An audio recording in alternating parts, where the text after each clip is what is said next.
till they came back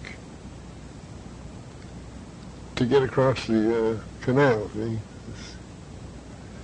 But I jumped. And I still think I still got the mark up there some damn place. Mm-hmm. Can you see it? Oh, not really. Oh, well, anyway, I was cut pretty, had a pretty good cut. You landed in the sewer? Yeah, well, it wasn't a sewer. Then there was water, you know, it was flushed down all the time. Yeah. And I remember I had a towel wrapped me in it. I think they took me to the hospital, if I'm not mistaken. Yeah. All right, from the time that you lived with the black lady, did she have kids? She had a son. She had one son that I know of. He was a school teacher in Grenada. The island of Grenada. Yeah. Well, how did she treat you? It was me. I pissed in bed all the time. I used to lay, she had the woman was kind of a servant, you know, Mrs. Waldron, and she treated me real good. But then it was a case of, we used to all sleep in the one big bedroom. We'd sleep on the floor, and the black lady, she'd sleep in the bed. And I pissed the bed every goddamn night. Every night. And I did that till I was 15. All right, Pop, go on from there. Yeah. When you were about, say, 8 or 9. That's about 9, I guess. Between 9 and 10. I got this job as cash boy in George Whitfield's department store, so-called. And at that time I was pretty smart in figures, because I used to have to take the invoice and the bill and the money, sometimes from 3 or 4 customers, and take it up and call for my change at the desk, cash desk. And but then How'd you get smart in figures? I don't know. Like, I mean, adding and subtracting, see, because that's what it was, a case of adding and subtracting in your head. And then, evidently, I didn't have enough clothes change to, so that they figured I was too dirty to be up there, and they put me in the grocery store, see, which was a good deal for me. But I got pilfering, a penny. I'd sell a loaf of bread to the guys, and they had a place where they made soda water. You ever see these soda water bottles with the marble in, that's what they made. With the what in it? Marble in the top. A marble would fill up. It never came off. Never came out.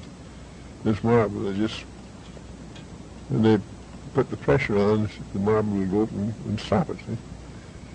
What was the point of that? Well, instead of putting caps on them, they had this. Oh, yeah. So I was fired right now. You were pilfering? Yeah. What'd you pilfer? Penny. But I did some other pilfering when I was in the other store, taking socks or any crap I could take to my sister to get on the right side of them. See? Anyway, I was fired there. So that's when I found out that these 2 Chinamen were going, and they were willing to take me. How'd you meet the Chinamen? They were right across the street from where the old lady had her grocery store. And they took me, we went on the ship. Where'd they tell you they were going? Well, I wasn't interested in knowing where they were going. They were just going someplace away from where I was at. See? Was it miserable for you? Well, more or less. I was sunk there. After getting fired, I'd never get You were another 9 job. years old. How could you be sunk at the age of 9? Huh? I probably was 10, Rick. Probably, yeah, I think I was 10. Well, after getting fired, you see, I couldn't get another job. And I had no clothes. Did you have any friends? Not really, no. Huh? You were 10 years old, and these Chinamen were going to go someplace on a ship.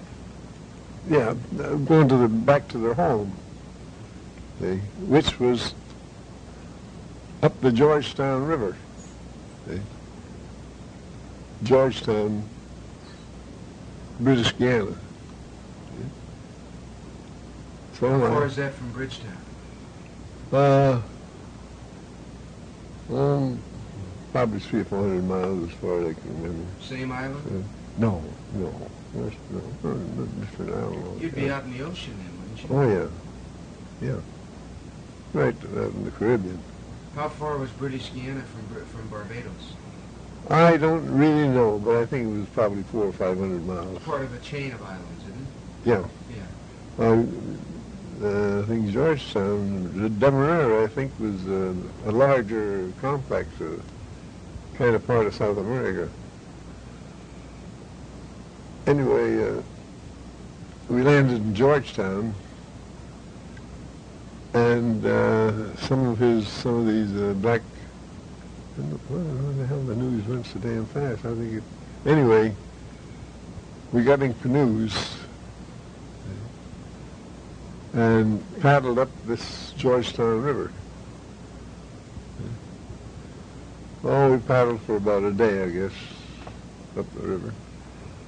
And they had a big store, both of them, the old man and the son. And the old man's store, they baked bread. See? So that's where I stayed, which would have been fine if, in fact, I pissed on I slept wherever I could, of course. It was hot, warm all the time. So I slept on 5 or 6 sacks of flour there, and I had to sleep on them and pissed all over the flour. So the guy, the baker, he wanted no part of me. So they sent me back, paid my way back, and that's when I started to try and figure out how I could get out of there. How long were you in Georgetown? I don't think much over 2 or 3 days.